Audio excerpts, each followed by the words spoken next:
الحمد لله رب العالمين والعاقبة للمتقين والصلاة والسلام على سيد الأنبياء والمرسلين وعلى آله وأصحابه أجمعين أما بعد قال الله تبارك وتعالى في محكم التنزيل والفرقان الحميد أعوذ بالله من الشيطان الرجيم بسم الله الرحمن الرحيم إن الحسنات يذهبن السيئات قال النبي صلى الله عليه وسلم لكل شيء زكاة وزكاة الجسد صوم أو كما قال عليه الصلاة والتسليم. கணியத்துக்கும் பெருமதிப்புக்குரிய இஸ்லாமிய பெரியோர்களே, நண்பர்களே, அல்லாஹ் சுப்ஹானஹு வ தஆலாவுடைய மாபெரும் வல்லமை கிருபையின் வெளிப்பாடு. அவனால் கடமையாக்கப்பட்ட இந்த தொழுகையை நிறைவேற்றுவதற்குரிய, இந்த கடமையை நிறைவேற்றக்கூடிய நல்ல பாக்கியங்களை கொடுத்திருக்கிறான். அது வகையில் நாம் எல்லாம் பாக்கியம் பெற்றவர்கள். கண்ணியமானவர்களே, நபி ஸல்லல்லாஹு அலைஹி வஸல்லம் இரண்டு விஷயங்கள் குறித்து சொன்னார்கள். இந்த இரண்டு விஷயங்களுடைய நன்மைகளை என்னுடைய உம்மத் புரிந்து கொள்ளுமையானால் அதற்காக சண்டையிட்டுக் கொள்வார்கள், அதற்காக முந்திக் கொள்வார்கள், அதற்காக சீட்டு குலுக்கி போட்டு பார்க்கும் அளவிற்குண்டான விஷயங்களை அவர்கள் புரிந்து கொள்வார்கள் என்றாக சொல்கின்ற பொழுது சஹாபாக்கள் கேட்டார்கள், யா ரசூலல்லாஹ், அந்த இரண்டு அமல்கள் என்ன? என்னுடைய உம்மத்து இதற்காக சண்டையிட்டுக் கொள்ள கூட செய்வார்கள், இறுதியிலே சமரசம் செய்வதற்காக சீட்டு குலுக்கி போட வேண்டிய சூழ்நிலை வரும் என்று சொன்னார்கள். அப்படிப்பட்ட அமல்கள் என்ன யா ரசூலல்லாஹ் என்பதாக சஹாபாக்கள் எல்லாம் கேட்ட பொழுது நபி ஸல்லல்லாஹு அலைஹி வஸல்லம் சொன்னார்கள், முதலாவதாக பாங்கு சொல்வது. பாங்கு சொல்வதுடைய நன்மைகளை என்னுடைய சமூகம் புரிந்து கொள்ளுமேயானால், அதனுடைய நன்மைகள் இப்பொழுது அதிகமாக இருக்கிறது என்பதை அறிந்து கொள்வார்களே ஆனால் நான் தான் பாங்கு சொல்வேன், இந்த வகுப்பு நான் தான் பாங்கு சொல்வேன் என்பதாக அவர்கள் சண்டையிட்டுக் கொள்ளக்கூடிய சூழ்நிலைகள் இருக்கும். இரண்டாவதாக தொழுகையில் முன்சப்பில் அமர்ந்து கொள்வது. தொழுகையில் முன்சப்பிலே அமர்ந்து கொள்வதற்கான முயற்சிகளை செய்யக்கூடிய மக்கள் அல்லது முன்சப்பிலே அமரக்கூடிய மக்களுக்கு கொடுக்கப்படக்கூடிய நன்மைகளை புரிந்து கொள்வார்களே ஆனால் அதிலும் சண்டையிடப்படும். நாளைக்கு அசர் தொழுகைக்கு நான் தான் உட்காருவேன் என்பதாக சீட்டுகள் எழுதப்படும். அதனால முதல் சப்பில் அமரக்கூடிய நன்மைகள் இருக்கிறது, அதற்கு வேறு யாருக்கும் பகரங்கள் கிடைக்க முடியாத அளவுக்கு நன்மைகள் இருக்கிறது. ஆகவே முன் சப்புகளை கொஞ்சம் பூர்த்தி செய்யுங்க நண்பர்களுக்கு, முன் சப்புகளை பூர்த்தி செய்யுங்க. வாங்க, முன் சப்புல யார் அமர்ந்து கொள்கிறார்களோ அவர்களுக்கு மிகப்பெரிய நன்மைகள் இருக்கிறது. நம்மெல்லாம் எல்லோரையும் விட அறிவில் சிறந்தவர்கள், சொல்லக்கூடிய வார்த்தைகளின் அர்த்தங்கள் புரிந்தவர்கள். திரும்ப திரும்ப ஒரு விஷயத்தை சொல்லி புரிய வைக்க வேண்டிய நிர்பந்தங்கள் நமக்கு இல்லை. ஆகவே எங்கு சென்றாலும், எந்த தீனுடைய மஜ்லிஸ்களிலே சென்றாலும், எங்கெல்லாம் முன்னால் அமர்ந்து அமல்களை செய்யக்கூடிய வாய்ப்புகள் கிடைக்கிறதோ அங்கெல்லாம் முன்னால் அமரக்கூடிய அந்த சிந்தனைகளை உருவாக்கி கொள்ள வேண்டும். யார் முந்தியவர்களோ அவர்கள் தான் முந்தியவர்கள். ஒரு நேரத்திலே பதிலில் கிடைத்த அந்த சஹாபாக்களுக்கு கிடைத்த நன்மைகளை போன்று எங்களுக்கும் கிடைக்குமா என்றால், நீங்கள் பதிலில் கலந்து கொள்ளவில்லை, முதல் போரில் கலந்து கொள்ளவில்லை. நீங்கள் போரில் கலந்து கொண்டால் நன்மை உண்டு, ஆனால் பதிலீன்களை போன்று நன்மைகள் உங்களுக்கு கிடைக்காது. பதிலில் கலந்து கொண்ட நன்மைகளை போன்று உங்களுக்கு கிடைக்காது என்பதாக நபி ஸல்லல்லாஹு அலைஹி வஸல்லம் சொல்லி காட்டினார்கள். ஆகவே நம்முடைய அமல்கள் இருக்கிறதே, அதில் நாங்கள் முந்திக் கொண்டு உட்கார்ந்து அந்த அமல்களை செய்ய நாங்கள் கடமைப்பட்டிருக்கிறோம். அன்பான பெரிய நண்பர்களே, இந்த வாய்ப்புகளை எல்லாம் நாம் பயன்படுத்திக் கொள்ள வேண்டும். இது போன்ற வாய்ப்புகளை எல்லா உம்மத்திற்கும், எல்லா நபிமார்களுடைய கோபுகளுக்கும் அல்லாஹ் கொடுத்து விடவில்லை. ஹஜ்ரத் ரசூலுல்லாஹி ஸல்லல்லாஹு அலைஹி வஸல்லம் உம்மத்துக்கு மட்டும்தான் இது போன்ற அமல்களை கொடுத்திருக்கிறார், நன்மைகளை கொடுத்திருக்கிறார். அல்லாஹ் அந்த அமல்களை செய்யக்கூடிய நல்ல பாக்கியம் பெற்றவர்களாக நம்ம எல்லாம் ஆக்குவானாக. கண்ணியமானவர்களே, இன்று நாம் பார்க்கின்ற பொழுது இந்த வருடத்துடைய முதல் மாதத்திலே அமர்ந்திருக்கிறோம். அரபு மாதத்துடைய அரபு வருடங்களிலே முதல் மாதத்தில் அமர்ந்திருக்கிறோம். இந்த முஹர்ரம் மாதம் நம்முடைய எல்லா பாவங்களும் மன்னிக்கப்பட்டு நாம் சிறந்தவர்களாக உருவாகுவதற்கான எல்லா சூழ்நிலைகளையும் நாம் ஏற்படுத்திக் கொள்ள வேண்டும். அது போன்ற சிந்தனைகளை எல்லாம் நமக்கெல்லாம் கொடுப்பானாக. அதோடு மட்டும் இல்லாமல் தற்போது நாம் எல்லா ஹாஜிகளையும் வரவேற்க தயாராக இருக்கிறோம். நமது ஊரிலிருந்து, நம்ம மொஹல்லாவிலிருந்து, முழு மேலிலிருந்து வந்த ஹாஜிகளை எல்லாம் நாம் வரவேற்க தயாராக இருக்கிறோம். இந்த காலகட்டங்களில் நாம் எப்படி நடந்து கொள்ள வேண்டும்? ஹாஜிகளை வரவேற்பதற்கென்று சில வழிமுறைகளை இஸ்லாம் சொல்லித் தருகிறது. ஹஜ்ரத் இப்னு அப்பாஸ் ரலியல்லாஹு சொல்கிறார்கள், ஹாஜியுடைய அந்தஸ்தை நீங்கள் விளங்கிக் கொண்டால், நபி ஸல்லல்லாஹு அலைஹி வஸல்லம் சொன்னாங்க, ஹாஜியுடைய அந்தஸ்தை நீங்கள் விளங்கிக் கொள்வார்களே ஆனால் அவர்கள் சென்று வந்த வாகனங்களை கூட முத்தமிடுவார்கள். மனிதர்கள் அவர்கள் எந்த வாகனத்தில் சென்று வந்தார்களோ அந்த வாகனங்களை கூட முத்தமிடுவார்கள். அதில் உமர் ரலியல்லாஹு அன்ஹு சொல்கிறார்கள், யார் ஹஜ்ஜிலிருந்து திரும்ப வருகிறாரோ, ஹஜ்ஜிலிருந்து யார் திரும்ப வருகிறாரோ, துல்ஹஜ், அடுத்து முஹர்ரம், சஃபர், ரபியுல் அவ்வல் 10 தினங்கள் வரையிலும் அவருடைய துஆக்களுக்கான அங்கீகாரங்கள் கொடுக்கப்படும் என்பதாக சொல்லி காட்டுகிறார்கள். அவருடைய துஆவை அல்லாஹ் அங்கீகரித்து விடுவான். நாம் அந்த நபர்களை பார்க்கின்ற பொழுது நாம் என்ன செய்யறது, என்னென்ன வழிமுறைகளை செய்யணும் அப்படின்னு சொல்லி நமக்கு இஸ்லாம் சொல்லித் தருகிறது. ஆதம் அலைஹிஸ்ஸலாமுடைய ஹஜ் முடிந்த பிறகு மலக்குமார்கள் எல்லாம் ஆதம் அலைஹிஸ்ஸலாமை பார்த்து சொன்னார்களாம், மப்ரூக் யா ஆதம், உங்களுடைய ஹஜ் ஏற்றுக்கொள்ளப்பட்டதாக ஆகட்டும் என்பதாக சொல்லிவிட்டு அவர்களுக்காக துஆ செய்தார். நீங்கள் எல்லாம் எங்களுக்காக துஆ செய்யுங்கள், துஆக்களை வேண்டிக் கொண்டார்களாம். இன்று நாம் ஹாஜிகளை பார்க்கிறோம், ஹாஜிகளை பார்த்துவிட்டு வெறுமனையாக கடந்து செல்கிறோம். நம்ம மேலும் எத்தனை பேர் ஹஜ்ஜுக்கு போயிட்டு இருக்காங்க தெரியுமா? நம்ம ஊர்ல யாரும் ஹஜ்ஜுக்கு போனாங்களா? யாராவது ஹஜ்ஜுக்கு போயிருக்காங்களா? இந்த நாவணிப்பட்டில சென்னையிலிருந்து போயிருக்கிறாங்க. மாஷா அல்லாஹ். அப்ப அந்த நபர்களை பார்க்கின்ற பொழுது நாம் என்ன செய்ய வேண்டும்? மலக்குமார்கள் சொன்னதை போன்று சொல்ல வேண்டும், உங்களுடைய ஹஜ்ஜை அல்லாஹ் பொருந்திக் கொள்வானாக, உங்களுடைய ஹஜ்ஜை அல்லாஹ் ஏற்றுக்கொள்வானாக, எங்களுக்காக துஆ செய்யுங்கள் என்பதாக முசாஃபஹா செய்ய வேண்டும். ஏனென்று சொன்னால் முசாஃபஹா ஏன் செய்ய வேண்டும்? ஹஜ்ருல் அஸ்வதை அவர்கள் தொட்டிருந்தாலும் சரி, இஷாரா செய்வதன் மூலமாக அவர்கள் தொட்டிருந்தாலும் சரி, ஹதீஸில் வருகிறது, நாமெல்லாம் அருவாகுகளாக ரூஹுகளாக இருந்த ஒரு நேரத்திலே, இந்த உடம்பு இல்லை இந்த உலகத்தில், அல்லாஹ் குர்ஆனில் சொல்லி காட்டுகிறான், நான் தானே உங்கள் ரப்பு என்பதாக நாம் உங்களுடைய எல்லா ரூஹுகளை பார்த்தும் கேட்டோம். நீங்கள் எல்லாம் சொன்னீர்கள், காலு பலா ஷஹிதுனா, யா அல்லாஹ் நீ அல்லாஹ் எங்களுடைய ரப்பாக நாங்கள் வேறு யாரை எடுத்துக்கொள்ள முடியும், நீங்கள் தான் என்னுடைய ரப்பு என்பதாக அவெல்லாம் சொன்னீர்கள் அல்லவா. அந்த எல்லா நபர்களுடைய அந்த வாதாக்களையும் ஹஜ்ருல் அஸ்வதிலே அல்லாஹ் வைத்திருக்கிறான். எல்லாருடைய வாக்குறுதிகளையும் அல்லாஹ் ஹஜ்ருல் அஸ்வதிலே வைத்திருக்கிறான். இந்த ஹாஜி அந்த ஹஜ்ருல் அஸ்வதை தொட்டு விட்டு வருகிறார். ஹதீஸிலே வருகிறது, இப்படி துஆ செய்ய வேண்டுமாம், ஹஜ்ருல் அஸ்வதை தொடக்கூடிய வாய்ப்புகள் கிடைத்தாலோ அல்லது அந்த இஷாரா செய்யக்கூடிய வாய்ப்புகள் கிடைத்தாலோ இப்படி துஆ செய்ய வேண்டுமா, அல்லாஹும்ம ஈமானம் பிக், யா அல்லாஹ் உன்னை கொண்டே நாங்கள் ஈமான் கொண்டோம், வ தஸ்தீகம் பி கிதாபிக், உன்னுடைய வேதங்களை கொண்டு நாங்கள் ஈமான் கொண்டோம், அதை நாங்கள் உண்மைப்படுத்துகிறோம், வ வஃபாம் பி அஹ்லிக், யா அல்லாஹ் உன்னுடைய அந்த உண்டம் செய்த அந்த வாக்குறுதிகளை ஒப்பந்தங்களை நாங்கள் பரிபூர்ணப்படுத்தி இருக்கின்றோம் என்று அந்த ஹாஜிகள் எல்லாம் ஹஜ்ருல் அஸ்வதை தொடுவதன் மூலமாகவோ அல்லது இஷாரா செய்வதன் மூலமாகவோ அந்த வாக்குறுதிகளை மீண்டும் பரிபூர்ணப்படுத்தி விட்டு வந்திருக்கிறார்கள், உறுதி செய்து விட்டு வந்திருக்கிறார்கள். அவர்களுடைய கைகளை தொட்டு நாம் முசாஃபஹா செய்ய வேண்டும். ஹாஜிகள் சாதாரணமானவர்கள் அல்ல, அவருடைய கண்களை பார்க்க வேண்டும். ஏனென்றால் அந்த கண்கள் காபாவை ரசித்த கண்கள். அந்த அவருடைய கைகளை நாம் முசாஃபஹா செய்ய வேண்டும். அது ஹஜ்ருல் அஸ்வதை தொட்ட கைகள்.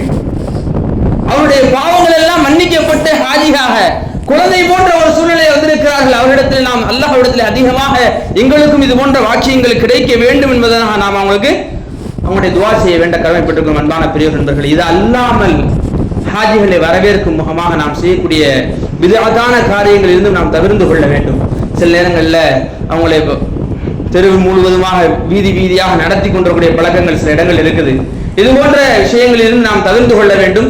எல்லா இடங்களிலும் மார்க்கம் எங்களுக்கு எப்படி சொல்லி தந்திருக்கின்றதோ அந்த விஷயங்களை எப்படி நாங்கள் செயல்பட கடமைப்பட்டிருக்கிறோம். அன்பான பெரியவர் நண்பர்களே, ஆகவே ஹாஜிகளை வரவேற்கக்கூடிய இந்த காலகட்டத்தில் நாம் அமர்ந்திருக்கிறோம். இது போன்ற வழிகாட்டுதல்களை, தீனுடைய வழிகாட்டுதல்களை நாம் செய்ய அன்பான பெரியவர்களை கடமைப்பட்டிருக்கிறோம். அல்லாஹ் நசீபுகளை கொடுப்பானாக. அதோடு சேர்ந்து இந்த மாதம் ஒரு உன்னதமான ஒரு மாதம். அல்லாஹ் சொல்கின்ற பொழுது ஷஹருல்லாஹில் முஹர்ரம், எல்லா பள்ளிவாசல்களுக்கும் பேர் பைத்துல்லா தான், அல்லாஹ்வுடைய வீடு தான். எல்லா பள்ளிவாசலும் இது அல்லாஹ்வுடைய வீடு. ஆனால் காபத்துல்லாஹ்வை அல்லாஹ் சொல்கிறான் பைத்துல்லா, காபத்துல்லாஹ் மட்டும் பைத்துல்லாஹ், அல்லாஹ்வுடைய வீடு என்பதாக அல்லாஹ் சொல்கிறான். அது போன்று 12 மாதங்கள் இருக்கிறது. 12 மாதங்கள் இருக்கிறது. எந்த மாதத்தையும் தன்னுடைய மாதம் என்று அல்லாஹ் சொல்லவில்லை, முஹர்ரம் மாதத்தை தவிர. ஷஹ்ருல்லாஹில் முஹர்ரம், அல்லாஹ்வுடைய மாதம் இது, இந்த முஹர்ரம் மாதம். இந்த முஹர்ரம் மாதத்துல நபி ஸல்லல்லாஹு அலைஹி வஸல்லம் நடைமுறைகள் எப்படி இருந்தது? பொதுவாகவே வணக்கங்கள்ல தொழுகையில் இருக்கக்கூடிய அந்த உபரி வணக்கங்கள், ஒரு மனிதர் வருகிறார், ஃபர்லை தொழுகிறார், சுன்னத்தான தொழுகையை தொழுகிறார், சர்வசாதாரணம், யாரும் சொல்ல தேவையில்லை. சுன்னத்தான தொழுகை எல்லாருக்கும் தெரியுது. திடீர்னு பள்ளிவாசலுக்கு வராரு, சரி ஒரு 2 காய் தொழுதுட்டு போவோம், நஃபில் 2 காய் தொழுதுட்டு போவோம். உபரியான வணக்கங்கள் தொழுகைகளிலே எக்கச்சக்கமாக நம்மளால் செய்யப்படுகிறது. ஆனால் அடுத்தடுத்து இருக்கக்கூடிய வணக்கங்கள், நோன்பிலே உபரியான வணக்கங்கள், நோன்பிலே உபரியான நோன்புகள், நஃபிலான நோன்புகள், சுன்னத்தான நோன்புகள் பெரும்பாலும் இஸ்லாமிய சமூகத்திலே இல்லை என்று சொல்வதை விட குறைவாக இருக்கிறது என்று நாம் சொல்ல வேண்டும். இல்லைன்னு சொல்ல முடியாது. நோன்பு வைக்கக்கூடிய மக்கள் தான் செய்யறாங்க. திங்கக்கிழமை வியாழக்கிழமை நோன்பு வைக்கக்கூடிய மக்கள் இருக்கிறாங்க, 13, 14, 15 பிறைகள் நோன்பு வைக்கக்கூடிய மக்கள் இருக்கிறாங்க. இருந்தாலும் தொழுகைகளை போன்று உபரியான வணக்கங்கள் செய்வதிலே நாம் குறைவு செய்து கொண்டிருக்கிறோம். கணித்துக்குரிய மேலான பிரிவு நண்பர்களே, ஏனென்றால் அது அபூ உமாமா ரலியல்லாஹு அவர்கள் நபி ஸல்லல்லாஹு அலைஹி வஸல்லம் அவர்கிட்ட போய் கேட்டாங்க, யா ரசூலல்லாஹ், ஒரு அமல் எனக்கு சொல்லித்தாங்க, நான் என் வாழ்நாள் முழுவதும் அதை கடைபிடிக்கணும், எனக்கு அதன் மூலமாக சொர்க்கத்துக்கு செல்வதற்கு இலகுவாக ஆக வேண்டும், அப்படிப்பட்ட ஒரு அமல் எனக்கு சொல்லித்தாங்க யா ரசூலல்லாஹ் என்பதாக 3 முறைகள் கேட்டாங்க. ஃபர்ஸ்ட்ல கேக்குறாங்க, நபி என்ன சொல்றாங்க, அலைக்கும் பிஸ்ஸியாம், இதை நோன்பை பற்றி பிடித்துக் கொள்ளுங்கள், அது உங்களை சொர்க்கத்திற்கு அழைத்து சென்று விடும். திரும்பவும் கேட்கிறாங்க, ஹஜ்ரத் அபூ உமாமா கேட்கிறாங்க, யா ரசூலல்லாஹ், சொர்க்கத்துக்கு என்னை அழைத்து செல்லக்கூடிய அந்த அமல் எனக்கு சொல்லித் தாருங்கள். ஹஜ்ரத் ரசூலுல்லாஹி ஸல்லல்லாஹு அலைஹி வஸல்லம் சொன்னாங்க, அலைக்கும் பிஸ்ஸியாம், நீங்கள் நோன்பை பற்றி பிடித்துக் கொள்ளுங்கள். 3வது முறையாக கேட்கின்ற பொழுதும் நபி ஸல்லல்லாஹு அலைஹி வஸல்லம் நோன்பை பற்றி பிடித்துக் கொள்ளுங்கள். நோன்பு இருக்கிறது, இது எல்லா வகைகளிலும் நம்மை சொர்க்கத்துக்கு அழைத்து செல்கிறது. ஹதீஸிலே வருகிறது, நோன்பு ஒரு கேடயம். அஸ்ஸியாமு ஜுன்னத்துன் லிகுல்லி ஷைஇன் ஜகாத்துன், ஒவ்வொரு பொருளுக்கும் ஜகாத் இருக்கிறது. ஜகாத்துல் ஜஸதி ஸௌமுன், உடம்புடைய ஜகாத் அது நோன்பாக இருக்கிறது. வ அன அஜ்ஸி பிஹி, நானே அதற்கு கூலியாக இருக்கிறேன். வெறும் ரமலானுடைய நோன்புக்கு மட்டுமல்ல, அல்லாஹ் சொல்லக்கூடிய விஷயம் என்ன, ரமலானுடைய நோன்புக்கு மட்டும் நான் கூலியாக இருக்கிறேன் என்பது அல்ல. நோன்பு என்றாலே அது நான் மட்டும்தான் கூலி.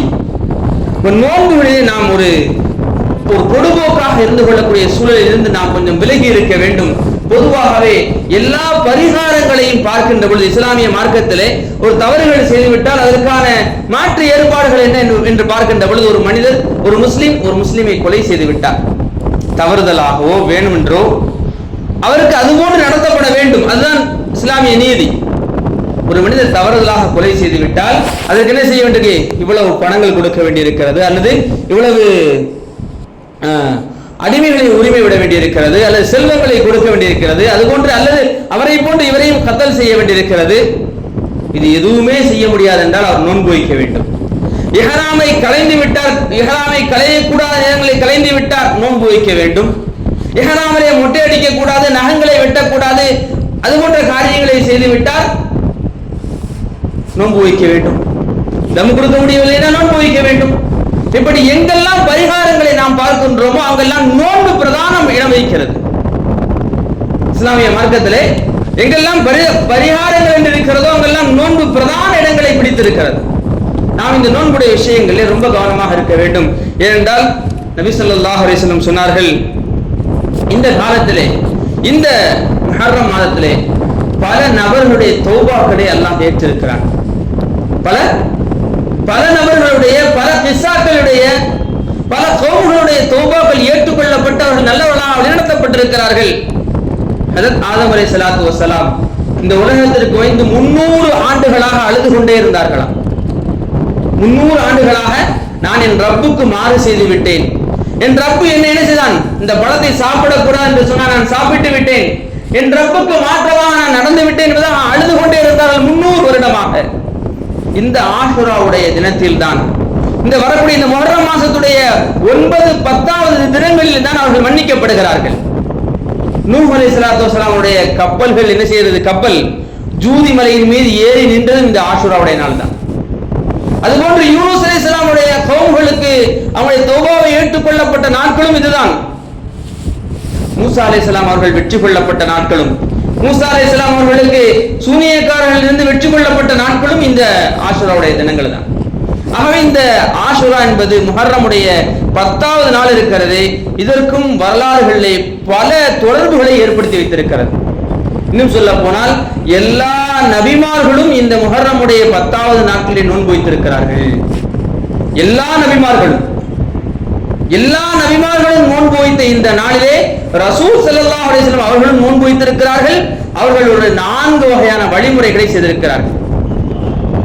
முதலாவதாக மக்காவில் இருக்கின்ற பொழுது வந்த முஹர்ரமுடைய 10வது தினங்களிலே வெறும் நபி ஸல்லல்லாஹு அலைஹி வஸல்லம் மட்டுமே நோன்பு வைத்தார்கள். சஹாபாக்களையோ வேறு யாரையுமே நீங்கள் நோன்பு வையுங்கள் என்று சொல்லவே இல்லை.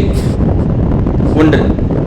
மதீனாவுக்கு வந்தவுடன் நோன்பு கடமையாகவில்லை, ரமதானுடைய நோன்பு கடமையாகவில்லை.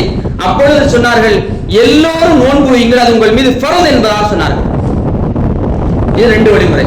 மூணாவதாக ரமதானுடைய நோன்பு கடமையாக்கப்பட்ட பிறகு சொன்னார்கள், எல்லோரும் நோன்பு வையுங்கள் ஆஷுரா தினத்திலே, அது உங்களுடைய விருப்பங்களுக்கு தோதுவாக வைத்துக் கொள்ளுங்கள்.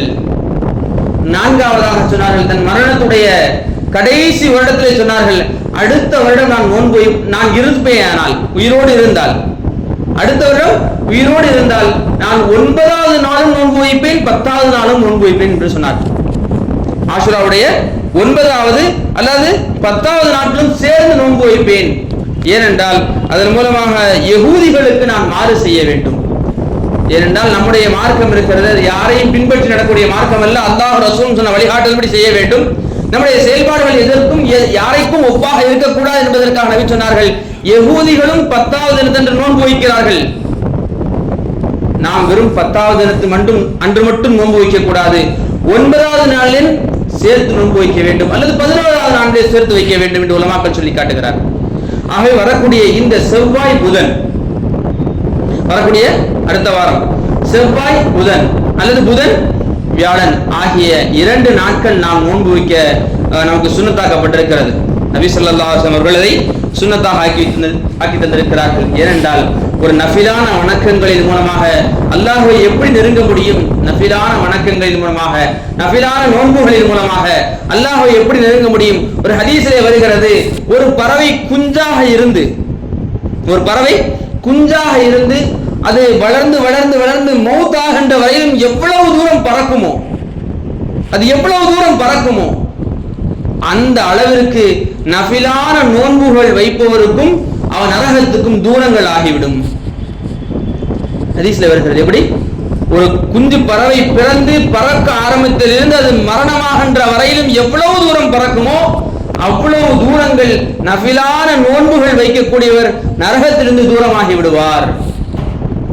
இன்னொரு ஹதீஸ்ல வருகிறது, மஹ்ஷுரை நாளிலே, கியாமத்துடைய நாளிலே எல்லோரும் பரிதவித்துக் கொண்டிருக்கக்கூடிய அந்த சந்தர்ப்பத்திலே சில மனிதர்களுக்கு அல்லாஹ் அர்ஷின் கீழ் விருந்து வைப்பானாம். அர்ஷின் கீழ் விருந்து நடந்து கொண்டிருக்கும். கேட்பார்கள், நாங்கள்லாம் இன்னைக்கு பதில் சொல்றதுக்கு முட்டி மோதிக்கிட்டு இருக்கிறோம், எங்களுக்கு என்ன கேள்விகள் இருக்கும் என்று தெரியவில்லை, நாங்கள் வியர்வையிலே மூழ்கி கொண்டிருக்கிறோம், ஆனால் அர்ஷின் கீழ் விருந்து நடைபெற்றுக் கொண்டிருக்கிறது. யார் இவர்கள்? சொல்லப்படும், இவர்கள் நீங்கள் எல்லாம் சாப்பிட்டுக் கொண்டிருந்த அந்த காலகட்டத்தில் இவர்கள் நோன்பிருந்தார்கள். நீங்கள் எல்லாம் அறுசுவை உணவுகளையும் குடிப்பானங்களையும் அருந்திக் கொண்டிருந்த சமயத்தில் இவர்கள் எல்லாம் அல்லாஹ்வுக்காக நஃபிலான சுன்னத்தான நோன்புகளை வைத்துக் கொண்டிருந்தார்கள். ஆகவே அவர்களுக்கு அப்படிப்பட்ட விருந்துகள் கொடுக்கப்படுகிறது என்பதாக சொல்லி காட்டப்படும். அன்பான பெரியவர்கள் என்பர்கள், ஆகவே நமக்கு வந்திருக்கக்கூடிய இந்த காலகட்டங்களிலே இந்த சுன்னத்தான அமல்களை செய்யக்கூடிய விஷயங்களிலே நாம் ரொம்ப கவனப்பட வேண்டும், அதிக மெனக்கெடுதல் செய்ய வேண்டும். செவ்வாய்க்கிழமை நான் நோன்பு இருக்கணும், 10ஆம் தேதி புதன்கிழமை நோன்பு இருக்கணும், என் குடும்பத்தில் எல்லாரையும் நோன்பு வைக்க சொல்லணும், அதற்கு நான் எப்படிலாம் நடந்துக்கலாம்? கண்ணியத்துக்குரிய மேலான பெரியவர்கள் நண்பர்களே, இந்த காலத்துல ஒரு பல உலமாக்களின் மூலமாக மௌதுவான ஹதீஸ்கள் என்று சொல்லப்பட்டாலும் கூட இந்த உலமாக்கள் வாயிலாக நாம் கேள்விப்படுகிறோம், யார் இந்த ஆஷுராவுடைய தினத்தில்,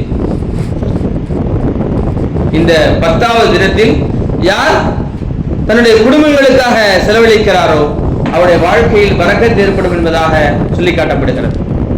கண்ணியமாக அதற்கு அந்த நாட்களிலும் நாம் என்ன செய்வது, மக்களுக்காக குடும்பங்களுக்காக நல்ல முறையிலே செலவழிப்பது. அதுபோன்று இந்த முக்கியமான காலகட்டத்திலும் கூட ஒரு சில வரலாற்றில் நடந்த கஷ்டமான சம்பவங்களையும் நாம் சொல்லி காட்ட வேண்டிய நிர்பந்தங்கள் இருக்கிறது. இந்த காலகட்டத்தில் நபி ஸல்லல்லாஹு அலைஹி வஸல்லமுடைய அஹ்லே பைத்துகளை நாம் நேசிக்க வேண்டும். அஹ்லே பைத்துகள்னா யாரு? நபி ஸல்லல்லாஹு அலைஹி வஸல்லம் அவர்கள், நபியுடைய மகள் ஃபாத்திமா ரலியல்லாஹு அவர்கள், ஹஜ்ரத் அலி ரலியல்லாஹு அவர்கள், ஹஜ்ரத் ஹசன், ஹஜ்ரத் ஹுசைன், இவர்கள் எல்லாம் நபியுடைய அஹ்லே பைத் என்று சொல்லப்படக்கூடியவர்கள். இவர்களுக்கு நாம் மரியாதை கொடுக்க வேண்டும், இவர்கள் மீது அன்பு பாராட்ட வேண்டும். அதே நேரத்தில் இவர்கள் பேரால் ஏற்படக்கூடிய சடங்குகளை செய்யக்கூடாது. ஹஜ்ரத் ஹசன் ரலியல்லாஹு அவர்கள் இந்த ஆஷுராவுடைய தினங்களிலே, இந்த மாதங்களிலே அவர்கள் மரணம் அடைகிறார்கள் என்றால் அதற்காக வேண்டி இன்று சில சம்பிரதாயங்கள் செய்யப்படுகிறது. பஞ்சா எடுக்கப்படுகிறது, அதற்காக வேண்டி நெஞ்சிலே அழைத்துக் கொள்ளப்படுகிறது, இரத்தங்களை பூசிக்கொள்ளப்படுகிறது. இது போன்ற எந்த மார்க்க நிகழ்வுகளையும் சடங்குகளையும் இஸ்லாம் கடமையாக்கவே இல்லை என்பதை நாம் புரிந்து கொள்ள வேண்டும். அஹ்லே பைத்துகளை மதிக்கிறோம், அஹ்லே பைத்துகளுக்கு நாங்கள் உண்மையாக நாங்கள் அவர்கள் நேசிக்கிறோம் என்று இருக்கலாம். ஆனால் அதற்காக வேண்டி இஸ்லாத்தில் சொல்லப்படாத எந்த சடங்குகளையும் நாங்கள் செய்ய மாட்டோம் என்பதிலும் நாம் உறுதியாக இருக்க வேண்டும். நபி ஸல்லல்லாஹு அலைஹி வஸல்லம் ஒரு நேரத்திலே நஜ்ரானுடைய கிறிஸ்தவர்கள் வந்திருந்தார்கள் நபியிடத்திலே. நஜ்ரான் தேசத்துடைய கிறிஸ்தவர்கள் வந்திருந்தார்கள். நபியிடம் நபி ஸல்லல்லாஹு அலைஹி வஸல்லம் அவரிடம் பல கேள்விகள் கேட்கிறார்கள். நீங்கள் இறுதி நபி என்பதற்காக வேண்டிய அடையாளங்களை சொல்லுங்கள். ஒரு பேச்சுவார்த்தைகள் நடக்கிறது, அந்த பேச்சுவார்த்தைகள் முட்டுகிறது. கிறிஸ்தவர்கள் எல்லாம் எதிர்த்து பேசுகிறார்கள், இவரை நபியாக ஏற்றுக்கொள்ள முடியாது என்பதாக சொல்கிறார்கள். நஜ்ரான் தேசத்துடைய கிறிஸ்தவர்கள் சொல்கிறார்கள், நீங்கள் சொல்வதை நீங்கள் தான் உண்மையாளராக இருந்தால் முபாஹலாவுக்கு வாங்கள். முபாஹலா என்றால் உங்களுடைய குடும்பங்களை அழைத்துக் கொள்ளுங்கள், நாங்கள் எங்களுடைய குடும்பங்களை அழைத்துக் கொள்கிறோம், நாம் பிரார்த்திப்போம். நாங்கள் உண்மையாளராக இருந்தால் இவர்கள் எல்லாம் அழிந்து போகட்டும். கிறிஸ்தவர்கள் சொல்கிறார்கள், நாங்கள் எல்லாம் உண்மையாளராக இருந்தால் நீங்கள் எல்லாம் அழிந்து போக வேண்டும், நீங்கள் எல்லாம் உண்மையாளராக இருந்தால் நாங்கள் எல்லாம் அழிந்து போக வேண்டும் என்று நாமே பிரார்த்திப்போம் வாருங்கள் என்பதாக அழைக்கின்ற பொழுது நபி ஸல்லல்லாஹு அலைஹி வஸல்லம் அவர்கள் ஹஜ்ரத் அலியை அழைத்தார்கள் ரலியல்லாஹு அன்ஹு, ஃபாத்திமா ரலியல்லாஹு, ஹசன் ஹுசைன் தான் நின்று கொண்டு சொன்னார்கள், இவர்கள் தான் என்னுடைய குடும்பத்தினர்கள், இவர்கள் தான் என்னுடைய குடும்பத்தினர்கள், நீங்கள் முபாஹலாவுக்கு அழைத்தீர்கள், நான் வந்து விட்டேன். நஜ்ரான் தேசத்துடைய கிறிஸ்தவர்கள் பார்த்து விட்டு சொன்னார்களாம், இந்த எல்லா 4 நபர்களை பார்த்து விட்டு சொன்னார்களாம், இவர்கள் பார்வைகளை நாங்கள் பார்த்தது எங்களுக்கு பயமாக இருக்கிறது, இவர்களிடம் நாங்கள் முபாஹலா செய்தால் நிச்சயமாக நாங்கள் அழிந்து விடுவோம் என்பதாக சொல்லி முபாஹலாவை தவிர்த்து கொண்டார்கள் என்பதாக நாம் வரலாறுகளை பார்க்கிறோம். கண்ணியமாக ஒரு நேரத்தில் நபி ஸல்லல்லாஹு அலைஹி வஸல்லம் போர்வை போட்டி இருந்தார்கள். அந்த நேரத்தில் ஹசன் ஹுசைன் வந்தார் ரலியல்லாஹு, அவர்களை இந்த போர்வைக்குள் வைத்துக் கொண்டார்கள். அந்த ஹசன் வருகிறார், அவரையும் போர்வைக்குள் வைத்துக் கொள்கிறார்கள். அது ஃபாத்திமா வருகிறார்கள், அவர்களையும் போர்வைக்குள் வைத்துக் கொள்கிறார்கள். அது அலி வருகிறார், அவர்களையும் போர்வை வைத்துக் கொள்கிறார்கள். சொன்னார்கள், அல்லாஹும்ம யா அல்லாஹ் ஹாவுலாய் அஹ்லுல் பைத் ஃபத்ஹிருஹும், இறைவா இவர்கள் எல்லாம் என்னுடைய குடும்பத்தினர்கள், இவர்களை பரிசுத்தப்படுத்துவாயாக. கண்ணியமானவர்களே, இப்படிப்பட்ட அஹ்லே பைத்துகளை நாங்கள் மதிக்கிறோம், அவர்கள் மீது அன்பு பாராட்டுகிறோம், அவர்களுக்காக நாங்கள் துஆ செய்கிறோம், அவர்களுக்கு ஏற்பட்ட வரலாற்றுடைய கருப்பு நிகழ்வுகளை நாங்கள் எல்லாம் கடுமையாக கண்டிக்கிறோம். ஆனால் அதற்காக வேண்டி நாங்கள் ஷரியத் சொல்லாத காரியங்களை அவர்கள் பேரால் நாங்கள் செய்ய மாட்டோம் என்பதை நாங்கள் உறுதியாக இருக்க வேண்டும். அல்லாஹ் சுப்ஹானஹு வ தஆலா வாய்ப்புகள் கிடைத்தால் இன்ஷா அல்லாஹ் அடுத்தடுத்த வாரங்களிலே கர்பலாவில் நடந்த கடினமான சூழ்நிலைகளை பற்றி இந்த சமூகத்திற்கு எடுத்து சொல்லக்கூடிய நல்ல நசீபுகளை ஏற்படுத்தி கொடுப்பானாக. நாம் பேசிய விஷயங்களிலே ஆஷுராக்களிலே செயல்படுத்தக்கூடிய நோன்புகளை பரிபூர்ணமாக செய்யக்கூடிய நல்ல பாக்கியம் பெற்ற ஜெயசீலர்களாக அல்லாஹ் நம்மையும் நம்முடைய சந்ததிகளையும் நம்ம ஈண்டெடுத்த பெற்றோர்களையும் ஆக்கியோர் புரிவானாக. வாஹிர் தஅவானா அல்ஹம்துலில்லாஹி ரப்பில் ஆலமீன். அஸ்ஸலாமு அலைக்கும் வரஹ்மத்துல்லாஹி வபரகாத்துஹு. சுன்னத்துல்லாஹ்.